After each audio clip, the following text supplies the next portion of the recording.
नमस्कार friends, planet hub channel में आप सभी का फिर से हार्दिक स्वागत है। और इस बार सब्जेक्ट रहेगा मीन राशि 1980 राहु और आप। राहु 1980 में मीन राशि वालों के लिए कैसा साबित हुआ है और कैसा आने वाला रहेगा, उसके ऊपर थोड़ी बात करेंगे। 1980 मीन राशि राहु, जो राहु उस टाइम पे जो उनका जो परिभ्रमण था गोचर में 1980 में 1 जनवरी से लेकर राहु सिंह राशि में रहे 30 मई तक। राहु सिंह राशि में 1 जनवरी 1980 से 30 मई सिंह राशि में, मतलब यहाँ आपके 6th हाउस में राहु का भ्रमण रहा है, वो भी सिंह राशि में।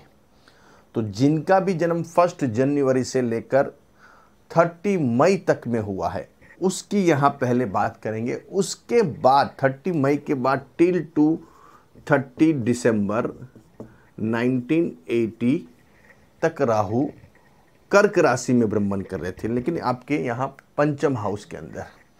तो यहाँ सिंह राशि के राहु की बात करेंगे। मीन राशि वालों के लिए वो कैसा रहा और कैसा रहेगा आने वाले टाइम के अंदर, उसके ऊपर भी थोड़ी चर्चा करेंगे।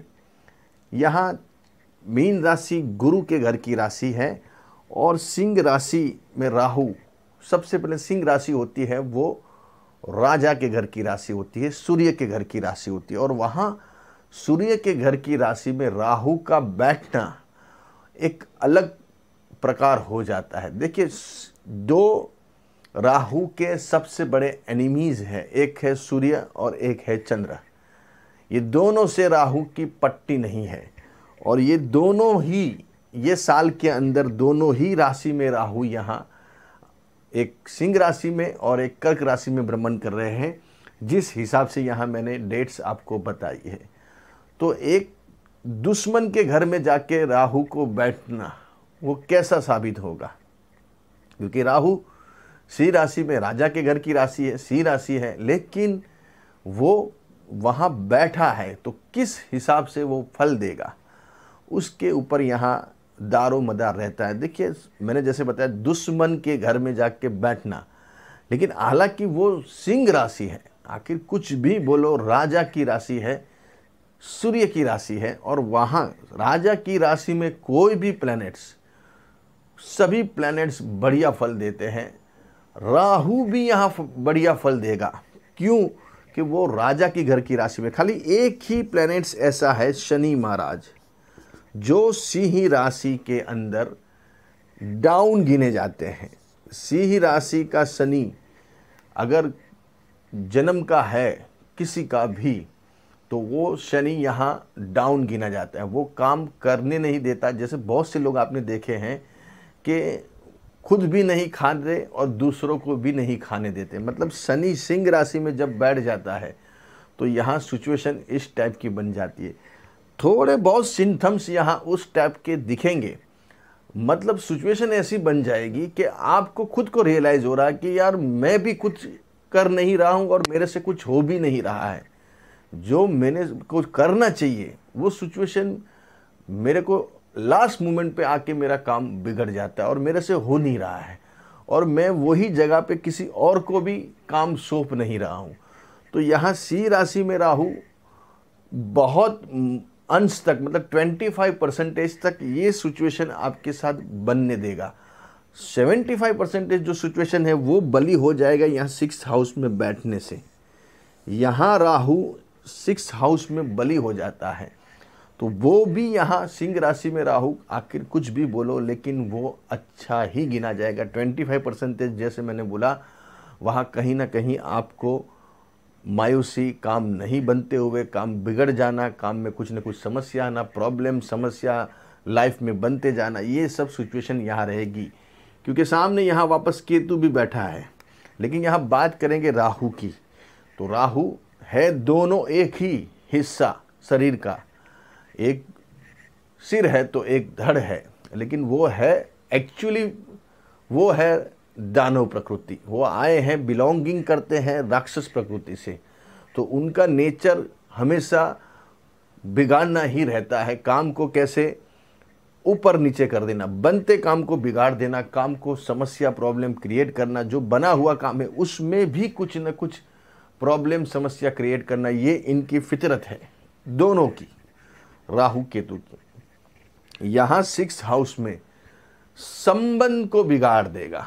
मामा मासी चाचा ताऊ, इनसे व्यवहार आपका बिगड़ जाएगा। ऐसा डिजीज, ऐसी हेल्थ के इश्यू रहेंगे जो आपको खुद को समझ नहीं आएगा कि किस हिसाब से मेरे जीवन में ये सब समस्या चल रही है। डिजीज का कोई डायग्नोसिस नहीं होगा, मतलब पता ही नहीं चलेगा। पेट में दर्द हो रहा है लेकिन किस वजह से हो रहा है वो ही समझ में नहीं आ रहा है। रिश्ते बिगड़ते जा रहे हैं। मामा मासी चाचा ताऊ, अपने आप अच्छा करने जाओगे तो भी सामने वाला उसको रिस्पॉन्स नहीं करेगा। आपको कहीं ना कहीं अपयश बदनामी इन लोगों से मिलती रहेगी। मामा मासी चाचा ताऊ, हेल्थ के इश्यू ऐसे रहेंगे जिसको आप पकड़ ही नहीं पाओगे। कितनी भी दवाइयाँ खाते हैं फिर भी यहाँ कुछ न कुछ समस्या प्रॉब्लम हमेशा बने रहते हैं। दुश्मन बेवजह आपके पीछे पड़ जाते हैं। आपने कुछ इनका बिगाड़ा नहीं, कुछ उनका आपने कुछ उखाड़ा नहीं, कुछ आपने उनका कुछ तकलीफ नहीं दिया, कुछ आपने समस्या नहीं दी इनको, फिर भी रह रह के आपके पीछे वो पड़ जाते हैं। ये बात कर रहे 1 जनवरी टू 30 मई 80 के लिए राहु की बात हो रही है। जिनका राहु 6th हाउस में बैठा है राशि चक्र से और यहाँ सिंह राशि में, उनकी बातें हो रही हैं। तो हेल्थ के इश्यू रहेंगे, वो आप ही नहीं जान पाओगे कि ये क्या हो रहा है मेरे साथ। कितना भी कुछ न कुछ 2 दिन में वापस कुछ मचमच, मतलब कुछ आज सिर दुखा है तो परसों पेट में दुख रहा है, फिर तीसरे चौथे दिन पैर में कुछ लगा हुआ है, पैर दुख रहे हैं, हाथ में कुछ है, ये है वो है, मतलब कुछ न कुछ हेल्थ से लगते इश्यू चालू ही रहते हैं। तो ये एक यहाँ आपको समस्या प्रॉब्लम देखने को मिल सकते हैं। 80 का बर्थ है तो समझ लीजिए ये अभी आपका 2023 चल रहा है, तो ऑलमोस्ट आपका 43 ईयर्स अभी आपका रनिंग चल रहा है, 42 43 जो भी है। अभी एक अवस्था राहु की होती है, हर ग्रहों की एक अवस्था होती है, बुध की, सूर्य की, चंद्र की, मंगल की, सबकी एक अवस्था भगवान ने तय करके ये शास्त्र को बनाया है। तो यहाँ राहु 42 43 44 ये सब राहु की एक अवस्था बोली जाती है। फिर धीरे धीरे ये सब चीज़ों में आपको आगे समस्या प्रॉब्लम कम होते हुए नज़र आएंगे। कहीं ना कहीं जो प्रॉब्लम पहले थे उतने यहाँ आपको नहीं देखने को मिलेंगे। मतलब ये तय है कि ये सब समस्या आपको देखने को मिल सकती है। जैसे मैंने बताया, कोर्ट कचहरी में आपको बगैर काम का भागना दौड़ना पड़ सकता है, बगैर काम का आपको अस्पताल के चक्कर काटने पड़ सकते हैं, बगैर काम का आपको पुलिस थाना कचहरी में दौड़ना पड़ सकता है। कोई ऐसी सिचुएशन बन जाती है उसमें बगैर काम का आपका नाम आ जाता है, आप इनको इन्वॉल्व हो जाते हो और आपको इनके चक्कर काटने पड़ सकते हैं। कोर्ट में ऐसा कोई केस हो जाता है जिसके लिए आपको वहाँ 10 15 साल 12 साल निकाल देने पड़ते हैं, उनके चक्कर काट काट के, वो भी यहाँ समस्या आपको क्रिएट हो सकती है। अगर विदेश में आप जाके सेटल होते हो तो वहाँ भी सेटल नहीं होना, मतलब कुछ सेटिंग नहीं हो रहा है आपका। अगर बाहर चले गए, आप लंबे टाइम से आप बाहर चले गए हो, लेकिन वहाँ वो सेटिंग होना चाहिए वहाँ जाके, लेकिन वो कुछ सेटिंग ही नहीं हो रहा। अभी तक भी हम जजूम रहे, अभी तक भी हम स्ट्रगल ही कर रहे हैं, अभी भी हमको कुछ उसका आउटपुट नहीं आ रहा है। इतनी मेहनत, इतनी जॉब दिन रात करते हैं, फिर भी वो भी यहाँ राहु अपने लिए ये सब प्रॉब्लम क्रिएट कर सकता है। लेकिन अभी धीरे धीरे जो समस्या है वो यहाँ ख़त्म होती नज़र आएगी, क्योंकि अभी गोचर में यहाँ ऑलरेडी शनि चल रहे हैं आपके केतु के साथ, तो वो भी यहाँ 7.5 का पहला पड़ाव है। तो यहाँ कुछ न कुछ हिलचाल तो अभी होने वाली है। ये जो 2.5 साल है उसमें कुछ न कुछ तो आपको इसके रिजल्ट मिलेंगे, चाहे वो पॉजिटिव हो या नेगेटिव हो। ये डिपेंड रहेगा आपकी फुल कुंडली के ऊपर, वो कैसी है दशा अंतरदशा गोचर। अभी बात करेंगे 30 मई से लेकर 30 दिसंबर 1980 तक। यहाँ राहु कर्क राशि में भ्रमण कर रहा है। ये बाकी के जो 6-7 महीने हैं उसमें राहु का कर्क राशि में भ्रमण रहा है। यहाँ मीन राशि 1980 की बात कर रहे हैं। तो ये राहु जो है वो जल तत्व मतलब पानी की राशि में है। कर्क राशि होती है पानी की राशि। जैसे मैंने पहले बताया आपको, 2 राशि में शनि डाउन हो जाते हैं, वैसे राहु भी यहाँ डाउन हो जाते हैं। कर्क राशि का राहु जो होता है वो पानी के अंदर बैठा हुआ राहु है, मतलब काल्पनिक दुनिया में आपको ले जा सकता है। राहु का काम ही है भ्रमित करना, राहु का काम है आपको ऊपर नीचे करना। जैसे मैंने यहाँ बताया आपको सी राशि का राहु है, तो ये सब सूर्य मतलब गवर्नमेंट से आपको ज़्यादा तकलीफें दे सकता है। जैसे मैंने बताया कोर्ट कचहरी पुलिस थाना अस्पताल ये सब चीज़ों में आपको काफ़ी समस्या यहाँ ये राहु दे सकता है सी राशि का। गवर्नमेंट में आप काम कर रहे हो, गवर्नमेंट रिलेटेड आप कोई काम हो, तो उसमें भी आपको बहुत सारे प्रॉब्लम क्रिएट कर सकता है ये राहु। आगे जाके आपको समस्या दे सकता है, गवर्नमेंट आपके पीछे पड़ सकती है। जो बहुत सारे अभी सब एजेंसियां निकली है, ईडी सीबीआई ये वो फलाना ढिकना, तो वो सब समस्या ये अगर राहु आपका है तो आपके पीछे पड़ सकते। समय आने पे दूसरे ग्रह आपके कैसे उसके ऊपर भी दारोमदार रहेगा। तो ये एक पॉइंट बताना बाकी रह गया था। और यहाँ कर्क राशि का राहु है वो काल्पनिक दुनिया में लेके जाता है व्यक्ति को, बहुत बड़े सपने में वो हमेशा घूमता रहता, मतलब वैसे ही विचार करता है, बड़े सपने बड़ी बातें बड़ा काम, काल्पनिक दुनिया। वो चंद्र के घर का है, मतलब कल्पना, मन के ऊपर पूरा उसका आधिपत्य हो जाता है और वो कल्पना की दुनिया में ही घूमता रहता है। लेकिन एक्चुअल सिचुएशन जो जमीन पे है वो उसको नज़र नहीं आती है। आप काल्पनिक दुनिया में ही घूमते रहोगे, काल्पनिक दुनिया ही आपके लिए बेहतरीन रहेगी। दोस्तों यारों से आपको काफ़ी हद तक परेशानी प्रॉब्लम देखने को मिल सकते हैं।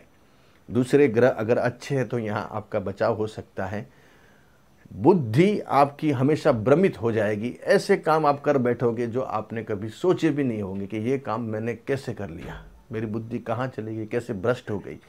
पढ़ाई लिखाई ज़्यादातर नहीं होगी, अगर होगी भी तो उसमें कुछ न कुछ प्रॉब्लम समस्या आ सकती है। पढ़ाई करने के बाद में जो जॉब मिलनी चाहिए उसमें कैरियर में समस्या आती है, उसमें कहीं ना कहीं जो आपका मन है वो कहीं ना कहीं विचलित रहता है।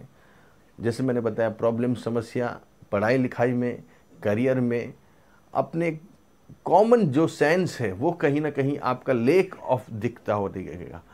लेकिन यहाँ खाली एक प्लैनेट्स की अभी आप बोलोगे ये सब तो मेरी ज़िंदगी में गुरुजी बिल्कुल नहीं है, लेकिन यहाँ दूसरे प्लैनेट्स भी काम करेंगे। ये खाली राहु की बात हो रही है, उसके बहुत अंश तक सबका एक जैसा नहीं आएगा, लेकिन किसी के अंदर ये 10% दिखेगा, किसी में 20, किसी में 50, किसी में 70, किसी में 90, किसी में 95, 100 तक दिखेगा। तो ये डिपेंड है आपका, लेकिन ये तय है कि कुछ न कुछ तो ये ग्रह अपना कमाल तो दिखाता है। तो यहाँ पढ़ाई लिखाई में मन नहीं लगना, बुद्धि अलग जगह पे लेके जाना, दोस्तों यारों से ज़्यादा घुलना मिलना, उनसे काफ़ी समस्या प्रॉब्लम, उसके अंदर आप ज़्यादा इन्वॉल्व होंगे दोस्त यारों में, फिर वही दोस्त यारों से आपको धोखा मिलेगा, तब आप जाके आपकी अकल ठिकाने आती है।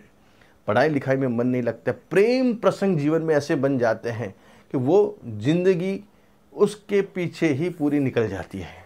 बहुत सारे व्यक्ति की कुंडली हमने देखी है जिसका पंचम हाउस में राहु है और वो कल्पना की दुनिया में जीते, बस वो एक लड़की और एक लड़का इसके पीछे ही ज़िंदगी निकाल देते, बस उसकी यादों में, उसकी इसमें, उसकी उसमें, उसके लेटर्स में, उसके फ़ोटो के अंदर, बस उसकी यादों में ही पूरी ज़िंदगी उनकी निकल जाती है। तो ये राहु काल्पनिक दुनिया में ज़्यादा व्यक्ति को भ्रमित करता है।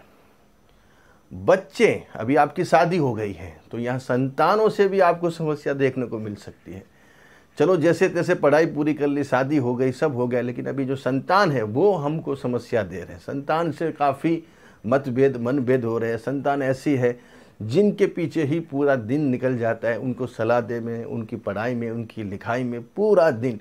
बहुत सारे संतानें ऐसी है तो जो व्यक्ति मतलब माँ बाप को मालूम भी नहीं है, वो पढ़ाई लिखाई करके अपने हिसाब से वेल सेट जॉब भी ले लेते, करियर में भी आगे बढ़ते हैं और माँ बाप को बिल्कुल इनकी चिंता नहीं है। लेकिन यहाँ आपको दिन रात उनकी चिंता सताए रहती है कि क्या होगा, वो क्या करेंगे, वो कैसे रहेंगे, कैसे जीवन जिएंगे, कैसी पढ़ाई करेंगे, मन नहीं लग रहा है, उनकी सोबत खराब है, ये खराब है, वो है।